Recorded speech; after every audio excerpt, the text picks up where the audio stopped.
Siku moja nakaa kwenye kiti cha enzi. Inua mikono yako. Haleluya. Haleluya. Mfulana alisema hivi. Hata kama tukamate kama mchafu. Ama takataka. Hata tukamate kama taka. Siku moja tutaenda. Siku moja tutaenda. Haleluya. Siku moja tutaenda. Mungu akamwambia Yohana. Mwambie heri anayesoma haya maandiko. Umuka Roho abwira Maria ngo cecekananje mvuge. Kamwambia Maria, tulia na mimi niongee. Cecekananje mvuge malaika wewe. Tulia na mimi niongee. Muka aravuga ngo ye.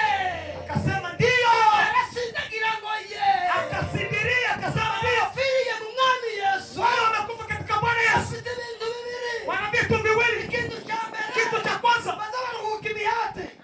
wanapumzika tabu zao. Tabu zao. Cha pili kazi yao inawafuata wakienda. Inafuata na wakienda. Inafuata na wakienda. Inafuata na wakienda. Inua mikono. Haleluya. Kazi yao inawafuata wakienda. Wanakufa katika Bwana. Wana kazi. Bali sema mtoto wetu tena. Mnasikia kazi yake. Kama walisema Kiingereza, ongea kazi yenye nifanya katika Kiingereza.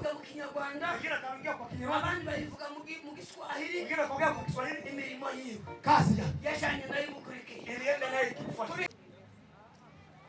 Mu gitabo cy'Ibyahishuriwe Yohana ubuhanuzi. Kitabu cha Ufunuo wa Yohana.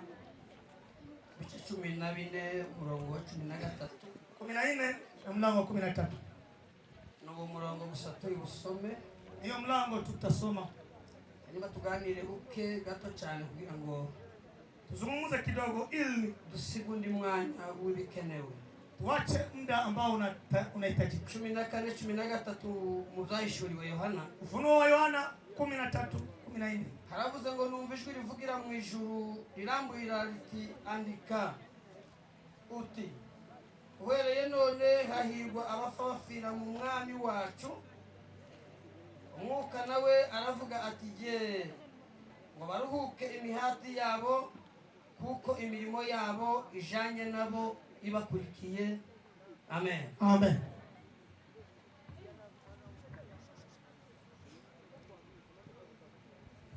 Swali mmesoma. Tunasoma katika Ufunuo wa Yohana 14 na mstari wa 13. Ndio. Neno linasema hivi. Nikasikia sauti toka mbinguni ikisema, andika, heri wafu wanaokufa katika Bwana tangu sasa. Ndivyo asema Roho, wapate kupumzika nyuma ya taabu zao, na matendo yao yafuatana nao. Amina. Amen. Shangilia neno la Mungu. Maasime shukuma. Tufitirishimo birenze. Tunayo furaha zaidi sana. Kuva ku munsi wa kane Imana itanze iki gitaramo hano. Tangu siku ya 4 Mungu alipoleta mkutano huu, hakomeje kuba amateraniro meza y'abana b'Imana. Imekuwa mikutano mizuri ya wana wa Mungu. Kandi kuva uwo munsi hano hatangiye kuvuga ijambo ry'Imana kugeza ubu nyine. Siku hiyo neno la Mungu limehubiriwa hapa mpaka saa hii. Abantu barumvisha ijambo ry'Imana. Watu wamesikia neno la Mungu. Kandi ryavuzwe mu buryo bwose. Na liliongelewa kwa namna yote. Abaririmbyi baturirimbiye ijambo ry'Imana. Waimbaji waliimba na wakahubiri kwa nyimbo. Ababwiriza butumwa bavuze ijambo ry'Imana. Na wahubiri nao walihubiri neno la Mungu. N'abatanze ubuhamya ni ijambo ry'Imana. Nao walioshuhudia nao ni neno la Mungu. Abo bose turabashimira cyane. Wote tunawashukuru sana. Turashima abantu bose kuva ku wa kane bagiye baboneka hano kugeza uyu munsi. Tunashukuru kwanza siku ya 4 ambao watu wameonekana mpaka leo hii. Muri Biblia hari ijambo mu Mubwiriza. Uko neno katika kitabu cha Mhubiri. Ndavuga ngo ahantu heza ho kugendwa. Anasema hapa ndipo pazuri pa kutembea. Ni rahisi sana mtu aingie katika nyumba iliyo na matanga kuliko kwenye kwenda kwa sherehe. Kitu hiki mmefanya kuanza siku ya 4 mpaka leo, na Mungu Mungu awabariki. Nashukuru kwa makanisa yote kama walivyowapokea na mmefanya kazi ya Mungu hapa. Tena roho zetu zimefurahi kama vile familia. Nashukuru kwa sababu tunasimama na ndugu hapa, tunatumika naye. Huyu tunazaliwa naye katika familia. Nashukuru Mungu aliyempa nguvu zaidi yake. Hata na mimi nimepata nguvu kuona yeye amekuwa na nguvu sana. Uko mwanaume. Na Mungu akubariki. Mungu akutendee mema. Waimbaji wameimba vizuri. Wamoja wamesema kama tuna randevu na mbingu. Neno tumetoka kusoma.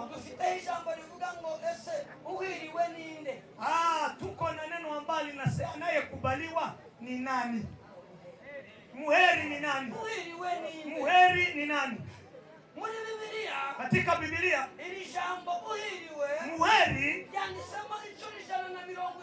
linaandikwa 130. Neno liko ninasoma vyote. Sikuona kwenye mtu panaandikiwa anaye manyumba mengi, huyu ni muheri. Sikuona kwenye mtu anajua sape, sema huyu ni muheri. Na kuwa na manyumba mazuri ni vizuri. Na katika maisha haya tunayo manyumba mazuri. Tena kuwa simati na kuwa vizuri na vizuri. Na katika maisha kuvaa ni vizuri. Lakini Biblia isema huyu haiko muheri. Inua mikono kwa Mungu. Haleluya. Biblia isema kama huyu ni muheri. Nilisoma muheri. Nikakutana hivi vyote havipo. Yobu alikuwa mtajiri sana. Ibrahimu alikuwa mtajiri sana. Alikuwa na watumishi mamia. Ikipofika kwa Solomon, Solomon alikuwa tajiri. Biblia mafundisho inasema waliomtangulia na wa mwisho hakuna mwenye atakuwa na utajiri kama Solomon. Daudi alikuwa na watoto wawili ambao wapenda. Na wao wana ushuhuda katika historia katika Biblia. Alikuwa na Sulemani na alikuwa na Absalomu. Absalomu utajiri alikuwa nao. Na mwenye katika dunia hakuna mwenye hayakuwa nao. Na dunia itaisha, hakuna mwenye atakuwa nao. Na ndugu yake Absalomu alikuwa mzuri wa sura. Alikuwa wa sura mno.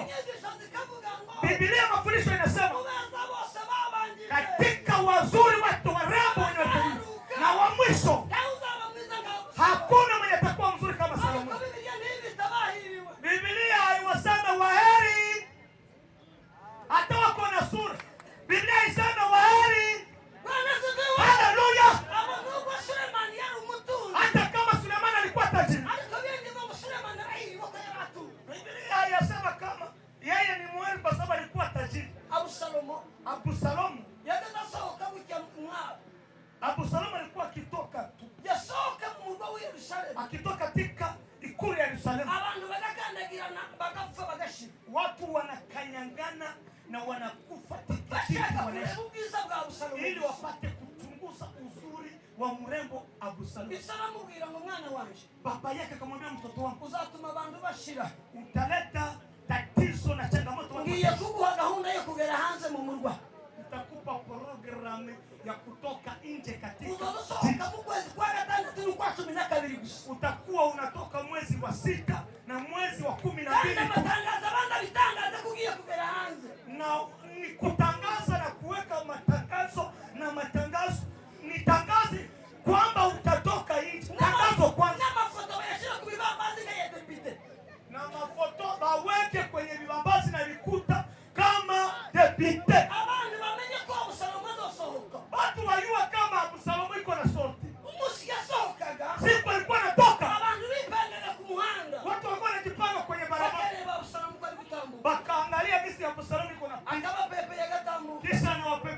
amepiga hatua. yari mwiza bireza, Alikuwa mzuri mrambo aje. ayabana batatu, Alizaa watoto watatu. alikuwa gatatu yasaga nawe cyane, Watatu walikuwa wanafanana naye kandi sana. bose bari abakobwa, Na wote walikuwa mabinti. kandi bose barafa, Wote wakakufa. Abusalomu ajya kureba umugore wiwe, Absalomu alipoenda kuona mtoto, basanga ndagifite kubyara, wakakutana hana kuzaa tena. Abusalomu atari kuvugiza nzobugira gute, Absalomu akasema hii uzuri mrembo nitaifanya namna gani? ko ndapfa kandi ntibibukwe, Nikikufa halitakumbuka. kandi ntacyo bazayibukiraho. Na watu hawatakuwa na kitu cha kulikumbuka. Amanuka mu gikombe cya se Dawudi, Akaingia katika bonde la babake Daudi. azamura umunara, Akainua munara. yandikaho ngo urwibutso rwa Abusalomu, Akaandika ukumbusho wa Absalomu. abantu bazaza bamwibukira kuri ubwo Ili watu watakuwa watakumbuka kwenye alama hii. Haleluya.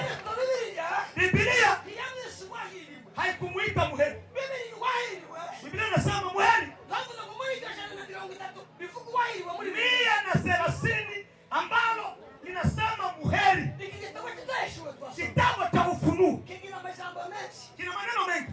kandi ni igitabo gikomeye. Tena kitabu cha Mungu. Twaje muri historia yacu, Tukiingia katika historia ya kitabu hiki, bamwe botaha batumvise icyo dushaka kuvuga, pamoja wanaweza rudi nyumbani hawataelewa tunaongea tukiri nini. muri eschatology yacu, Tukishuka katika eschatology yake, abantu ntibazumva, watu hawezi sikia. ariko ndavuga tuno nasomye kugira ngo abantu bazumve. Nitasema hapa, nimesoma ili watu baende na vitu. Yohana yarahiriwe, Yohana amebarikiwa, ni muheri. yarahiriwe kumenya Yesu, Alikuwa anajua Yesu. yari umwigishwa wa Yesu, Alikuwa mwanafunzi wa Yesu. kandi bamwitaga gukundwa. Alikuwa anaitwa mpendwa. Umuntu uhiriwe Mtu mwenye ni muheri akundwa n'Imana, anapendwa na Mungu. akundwa n'Imana, Anapendwa na Mungu. akundwa n'Imana, Anapendwa na Mungu. niba ukundwa n'Imana Kama unapendwa na Mungu, urahiriwe. wewe ni muheri. Mu bibazo uzagira Na shida utakuwa Imana nazo, izagukomeza. Mungu atakuwezesha. Uri inshuti y'Imana Kwa rafiki wa kandi Mungu, ukundwa n'Imana. tena unapendwa na Mungu. Umusumba Yohana Siku moja Yohana kubera gukunda Imana tu ya kupenda Mungu arahirwa ku Mana, akawa muheri kwa Mungu. iyo batangiye kwisha intumwa za Yesu, Wakati walitaka kuwa mtume wa Yesu, baravuze ngo bagomba kumwigisha amavuta, yeye wakasema watamuua kwa mafuta. baramukaranga burira ntiyasha, Wakampiga kwenye pipa la mafuta, hakukufa. hakuivya, Asante sana. baramukaranga ntiyasha, Wakamkaanga lakini hakuivya, bamukuramo, wakamtosha. izindi nyiso zazivuga ngo Mafundisho mengine yanasema bafata ibijangano bamutwikiramo, wakakamata nyasi wakamchoma kandi ntiyasha, na hakungua. baravuga ngo mutware ku karwa k'Ipatimo, Wamulala kwa kisanga cha Patmo. karwa k'Ipatimo Kisanga cha Patmo niyo yari prison mbi y'Abaroma. ilikuwa prison mbaya ya Warumi. Aho ngaho hajaga abantu bananiranye, Palikuwa panapelekwa watu shirikana. bagakorota, Hapo kulikuwa korta. noneho abana bakajya kubafungira ku kigo cya Patimo, Wanaenda kuwafungia hapo kwa mlima wa Patmo korota zizubaka umujyi wa Roma. ili wapate kuchimbua korta ambayo litajenga jiji la Roma. Yohana bamutwara hari, Yohana wakambeba hapo. Yohana bamutwara hari, Alipofika pale baravuze ngo hagirire ibintu bitatu bibi, ili akutane na shida tatu. ikintu cya mbere zari zahamwishire, Jai muue pale ikintu cya kabiri irungu nibeho au kweke muue pale cyangwa inyamaswa zo kukigwa n'izo ili simba za porini zimuume. ariko nuriya musozi Alipokuwa kwenye mlima yaravuze ngo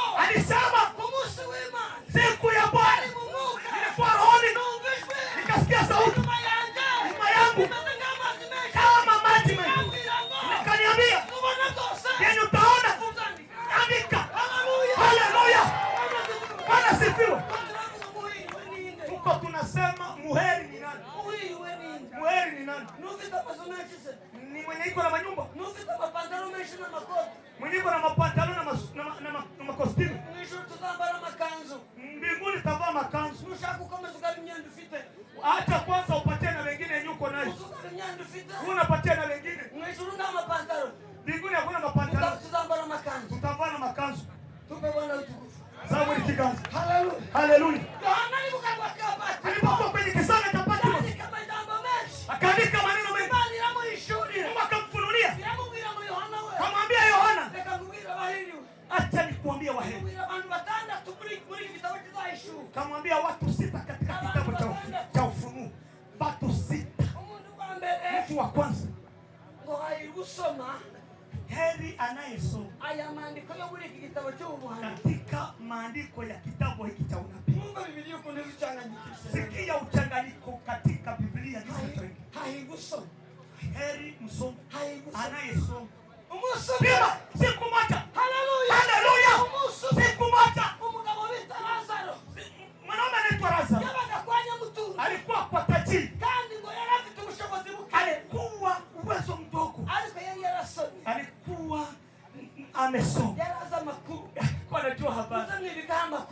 mwe mnajiweka kwa habari, mwe mnajiweka kwa habari, mwe mnajiweka kwa habari. Mwenye kuna habari hata kutana na shida ana nguvu. Hamuone Mathayo? Nina habari. Nina habari. Nina habari. Ndio maana niko na nguvu. Haleluya. Lazaro alikuwa anatoa habari. Hata kama niko mnyonge. Lakini wakati alikuwa katika kifua cha Ibrahimu. Hizo habari alikuwa nazo. Kwa mtajiri ikigabo kitarikiza makuru kinaume genya kiwa habari cyari ko kiryabusa kiwa kinakula tu kirashaka abagore benshi kinaoa banaume bengi kagira amadepo menshi kinakuwa na madeposa mingi kandi shaje kurya kienda kula dukaya twatebuse ku meza kuna mwenye ulidondoka mezani akatwingiza yo namaguru ngo Lazaro nawe wakire sogeza na miguu na mwambie Lazaro na wayabira Lazaro na wakire yabira kamata na wewe Lazaro akatamira tu atubyo Lazaro naye anakamata mwenye ariko akadutamira afite amakuru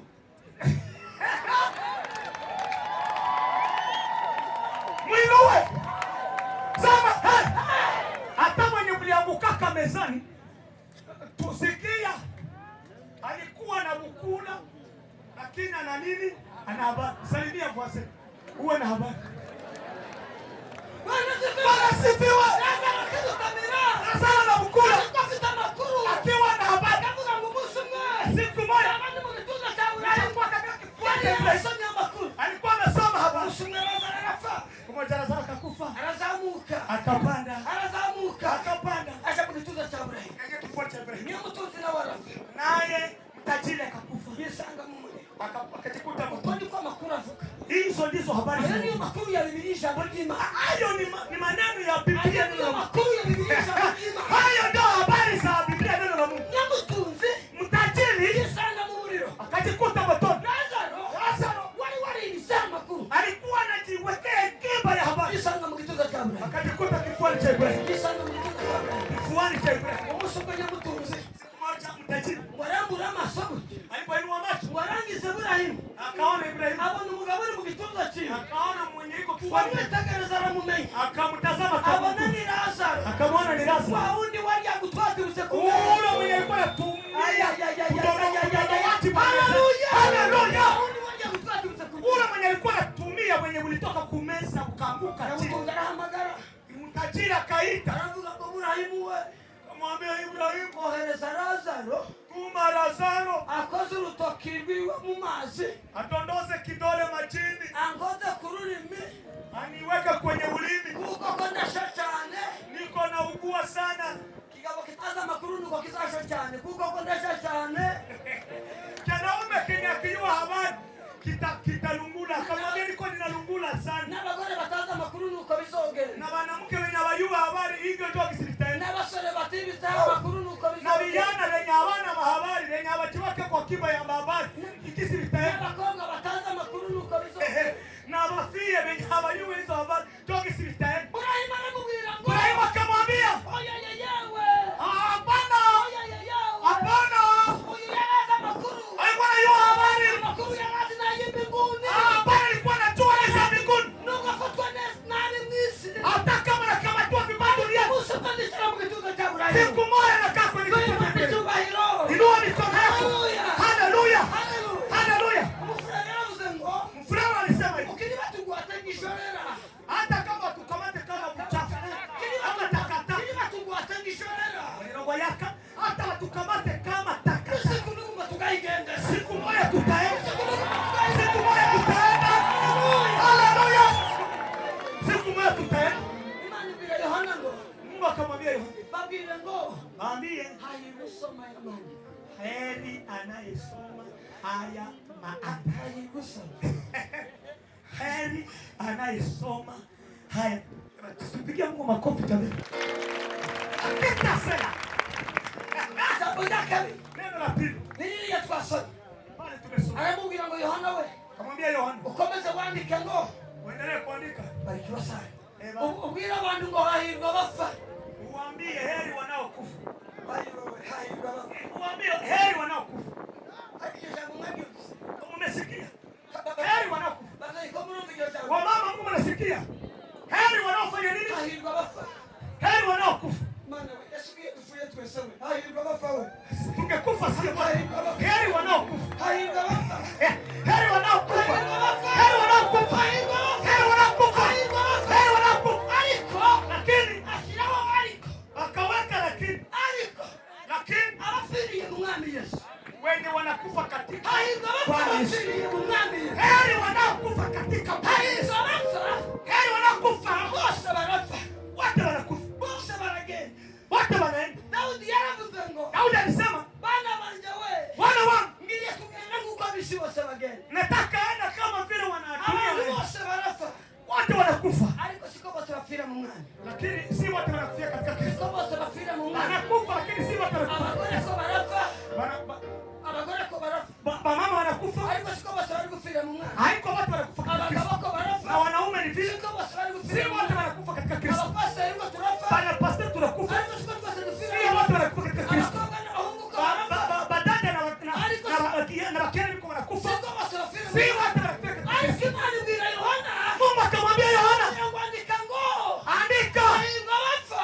heri wanaokufa Kandi bapfira mu mwami. wanakufa katika Bwana. Mwuka n'amaguru ngo muceceke nanjye nongereho.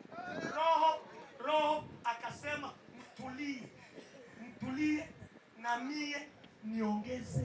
Twakomeye Imana amashyi. Pigia Mungu makofi. Twakomeye Imana. Pigia Mungu makofi. Bwana asifiwe. Ahimidiwe Mwokozi wa milele. Umwuka Roho abwira marayika ngo ceceka nanjye mvuge. akamwambia Maria, tulia na mimi niongee. Ceceka nanjye mvuge marayika we. Tulia na mimi niongee. Mwuka aravuga ngo ye. Akasema ndio. Arasindagira ngo ye. Akasindiria akasema ndio. Afiriye mu mwami Yesu. Wale wanakufa katika Bwana Yesu. Afite ibintu bibiri. Wana vitu viwili. Ikintu cya mbere. Kitu cha kwanza, Bazabaruhuka imihati. wanapumzika tabu zao. Bazabaruhuka imihati. Tabu zao. Icya kabiri. Cha pili, Imirimo yabo. kazi yao Ikajanura bibakurikira. inawafuata wakienda. Ikajanura bibakurikira. Inafuata nao wakienda. Ikajanura bibakurikira. Inafuata nao wakienda. Inafuata nao wakienda. Imana isubahira. Inua mikono. Haleluya. Haleluya. Imirimo yabo. Kazi yao Ikajanura bibakurikira. inawafuata wakienda. Abafiriye mu mwami Wanakufa katika Bwana. bagira imirimo. Wana kazi. Ejo mwumvise ukuntu bavuze umwana wacu hano. Bali sema mtoto wetu tana. Mwumvise imirimo yiwe. Mnasikia kazi yake. Bamwe bavuze Icyongereza. Kama walisema Kiingereza, Bavuze imirimo yo mu Cyongereza hano. ongea kazi yenye alifanya katika Abandi Kiingereza. bayivuga mu Kinyarwanda. Wengine akaongea kwa Kinyarwanda, Abandi bayivuga mu Giswahili. wengine akaongea kwa Kiswahili. Imirimo yiwe Kazi yake yajanye nayo imukurikiye. ilienda naye ikifuata. Turi hariya ku marimbi. Tulikuwa kwenye kaburi. Hari umuntu kuko nje navuye nka nyuma. Mimi nilitoka sawa nyuma. Abandi baravuze ngo yongo pendeza ibana bakanye beke. Watu walisema abantu baravuze ngo asigaye wengine. Nari ngiye kwafatira topic ako kanya. Nilikuwa nataka compose topic pale. Nari ngiye kubwira bavuze ngo yeye araruhutse imihati kandi imirimo ye bari kumwe naye. Amen. Nilikuwa ninataka nitondoze niseme anapumzika tabu na kazi yake inapumzika na Mwuka aravuga ngo imirimo yabo ijana na bibakuri. akasema kazi yao inaenda nao. Niba twese tuzafa. Sio sote Ariko tutakufa. mwibaza ngo se nzapfira mu mwami. Ujiulize utakufa katika Bwana. Nzapfira mu mwami. Utakufa katika Bwana. Bavuze ngo hahirwa abapfa. Anasema heri wanaokufa. Kandi twese tuzafa. Na sisi tutakufa. Tuzapfira mu mwami. Tutakufa katika Bwana. Abazapfira mu mwami b'Imana icyubahiro. Katika Bwana. Abazapfira mu mwami b'Imana icyubahiro. Inua mikono. Haleluya. Mwihangane muzapfira mu mwami. Vumilia mkakufa. Kandi mugire imirimo myiza izajyana namwe Tena bakurikiye. muwe na kazi nzuri. Asukunda cyashoje amajambo atandatu. Itamaliza hii maneno 6. Asante. Aendelee. Muinue mikono kama aendelee. Mjichapie makofi ile wenyewe. Haleluya, haleluya. Niongeze tena. Hapa kuko nini? Kabisa. Kosila. Telema. Pasa. Pangoli tatila. Endelee. Koko. Ijambo rya gatatu. Neno la tatu. Haravuga ngo Wanasema Yohana we. Yohana, Bongera ubabwire. mwambie Ngo hahirwa abari maso. heri wanaokuwa Hahirwa macho. abari maso. Heri wanao macho. Hahirwa abari maso. Heri wanaokuwa macho. Okay, wanaokesha. Hahirwa abari maso. Heri wanaokesha. Hahirwa abari maso. Heri wanaokesha. Kuba maso si ugukandagira hano muri ibi bigori zo twakandagira ibikorero by'abandi twakimaze. Huwa kukesha si watu ambao wanakanyaga kwenye mashamba za mihindi na kadhalika. Kuba maso ni ukuba ufite ijambo ry'Imana. Kukesha ni kuwa una neno la Mungu. Ni ukuba utunze Mwuka Wera muri wewe. Na ukiwa na Roho Mtakatifu ndani. Ni ukuba usoma Biblia ukayumva. Na unasoma Biblia na Mwuka Wera akayukumvisha neno. Na Roho Mtakatifu anaitikisha wewe. Sasa wihanuka ukenuka. Na unatubu kila siku kwa Mungu. Naanza kukageraho. Nitafika hapo. Malaika alimwambia Yohana. Malaika akamwambia Yohana. Muri abo bahiriwe. Hao waheri. Ubabwire ngo wahiriwe uri maso. Heri wanaokesha. Jambo ryakane. Neno la 4. Ayaba ngo babwire ngo uambie hahiriwe abatorewe ubukwe. Hahiriwe abatorewe ubukwe. Asante. Heri wanaoandaliwa karamu. Yego, hahiriwe abatorewe ubukwe. Heri wanaoandaliwa karamu. Hari ubukwe bene da. Kuna karamu. Besho twali mu bukwe bw'umwana wacu. Tulikuwa kwenye karamu. Haleluya. Twali mu bukwe bwa Petro. Tulikuwa katika karamu. Na leo ndio kwenye tu. Mkutano wa pendeza. Ubu tugiye kubanga bagisubika gatoya. Unataka kupunguza. Ariko kirakomereza mitima yacu. Itaendelea katika ruhusa. Kirakomereza mitima yacu. Katika ruhusa. Na afita babo bagiye. Na mwenye wako na wenzako wanaenda. Na machao kiri mu mitima yao. Na mikutano ya wenzao wale watano. Daudi yana mwana wanje. Daudi alisema mtoto wangu. Ngaruka honi. Atarudi kwenye lipo. Abigitana mutiwe. Lakini mkutano wake. Kirakomeza kila mtima. Kitakuwa rohani mwako. Kugeza umusindo musa. Siku nitamkuta. Kugeza umusindo musa. Paka siku nitamkuta. Kugeza umusindo musa. Paka siku nitamkuta. Abafushije Mariana. Benye balikufisha niliko hapo. Nimba Musa amakuru. Kama mnajua hizi habari. Nimba Ibisaya makuru. Kama mko na hizi habari. Najua kama mna mikutano ya benye wanatutegereje. Na hao wanatusubiri. Kwa tunataka mahano. Tuko tuna na hao wako pale. Muri paradiso. Katika paradiso. Siku moja tutagaragara mbele ya Data. Tukafika mbele ya Bwana. Tutagaragara mbele ya Data. Tutaonekana mbele ya Bwana. Yesu nawe. Yesu nani? Aje kutumulika Imana. Haya atatupeleka mbele za Mungu. Malaika watavuga ngo. Malaika watasema. Data we. Baba. Yesu we. Yesu. Uwafuye. Mwenye angekufa. Angekufia benye. Tupatie Mungu utukufu kwa Mungu. Uwafuye. Mwenye angekufa. Angekufia kama jambo la 5. Neno la 5. Bwana sifiwe. Bwana ibitiwe. Wahirwa witondera amajambo ari muri iki gitabo. Mwindu. Inua mashi. Sasa neno likuwa litamu njoo kisina kwako. Inua tena. Inua. Anaheri mtu anayegangania maneno yenye yako katika. Hahirwa witondera amajambo ari muri iki kitabu. Anaheri anayegangania maneno yenye yako katika kitabu hiki. Bwana sifiwe. Alibiti. Bwana sifiwe. Alibiti. Bwana kumvisha mbona one. Para kusikia neno leo. Yesu kaburivuyemo. Kesho natoka. Uko twari tukuzi uyu munsi. Kisira kuiwa leo. Yesu kaburahindutse. Kesho natoka. Uzafa. Utakufa. Ariko tuzafira mu mwana. Lakini hautakufia katika. Tuzafira mu mwana. Hautakufa katika. Tuzafira mu mwana. Hautakufa katika. Ariko bafira mu mwana. Benye wanakufa katika. Bizose barabifite. Hivyo hapo. Kandi barabyitondera. Tena biko navyo pole. Ijambo ryanyu. Neno la mwisho. Aramubwira ngo wahiri. Akamwambia. Bwana sifiwe. Hahiriwe. Hahiriwe. Heri. Abamesa. Wanaofua. Hahiriwe abamesa. Wanaofua. Waheri wanaofua. Hahiriwe abamesa. Wanaofua. Twese hano ndabambaye umwenda w'ubucafu. Sie wote hapa. Kuna mwenye anavaa nguo ya uchafu. Twese hano makoti twayazinguye. Sie wote makostimi tumenyorosha. Ababyeyi murebe za sipere wakisi. Mama muone masiperi hapa zimetoka kwenye madikapo vyao. Birato ni bijya byakuja ntushingeho. Birato ni vile nenye. Usinikanyage. Usinikanyage. Usinihonyore. Usinikanyage hapo.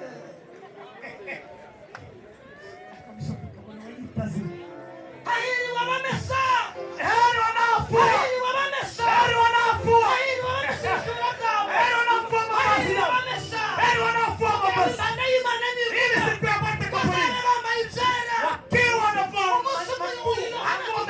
Hili siku moja. Umusimu ararangiza.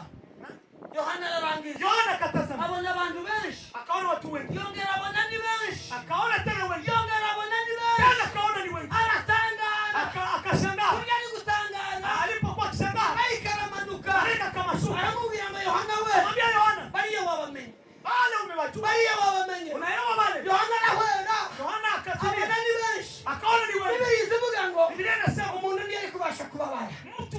kuhesabia. Yohana banani beshi. Yohana kaona ni wengi. Abwira malaika ngo simbazi. Akamwambia malaika uzia bavuye. akamwambia unajua kwenye mmetoka. Yohana aravuga ngo nsimbizi. Akasema situ. Aravuga ngo bari. Akasema bari. Nibo bavuye. Kwenye mmetoka. Mwisimbi baba. Katika dunia ya tabu. Bavuye mwisimbi baba. Dunia ya tabu. Kandi gituma bamba ibyera. Kwa sababu unavaa nguo nyeupe. Bakomesha kumesa.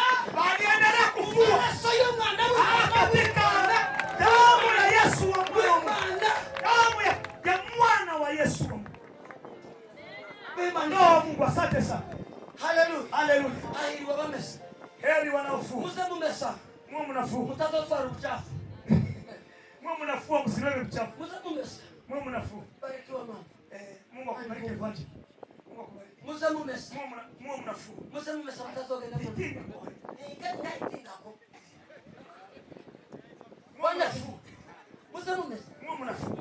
Ukumweme makota meze neza. Vile mnavaa makoti. N'imitima zimera neza. Rosen. N'ingo zanyu zimera neza. Familia yao na N'abana banyu bazeba watoto neza. wakwe mzuri. N'imirimo yanyu zimera Na neza. kazi ziwe mzuri. Muze mumesa. Mwe mnafua. Kugira ngo uwo munsi Ile siku muri bari Yohana yabonye. Yohana wenye aliona Nawe uzaburi. na wewe uko kwenda. Nawe uzaburi. Na wewe uko kwenda. Nawe uzaburi. Na wewe uko kwenda. Nawe uzaburi. Na wewe uko kwenda. Muze mumesa. Mwe mnafua. Haleluya. Haleluya. Ahirwa bamesa ibishura byabo. Heri wanafua mavazi yao. Yesu y'umwana w'intama. Katika damu ya kondoo wa Kugira ngo Mungu. umunsi azoza. Ili si Itangazo. kuna neno nanishangaza. Ndashoje ngira dutanga umwanya.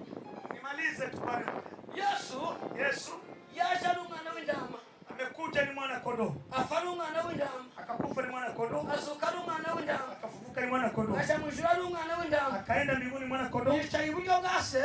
Inakaa kumbe kwa Baba. Karadusabira iteka. Anatuambia kila siku. Kandi akatubabarira. Tena anatusamehe. Ariko ababarira urya wameshe. Anasamehe mwenye alifua.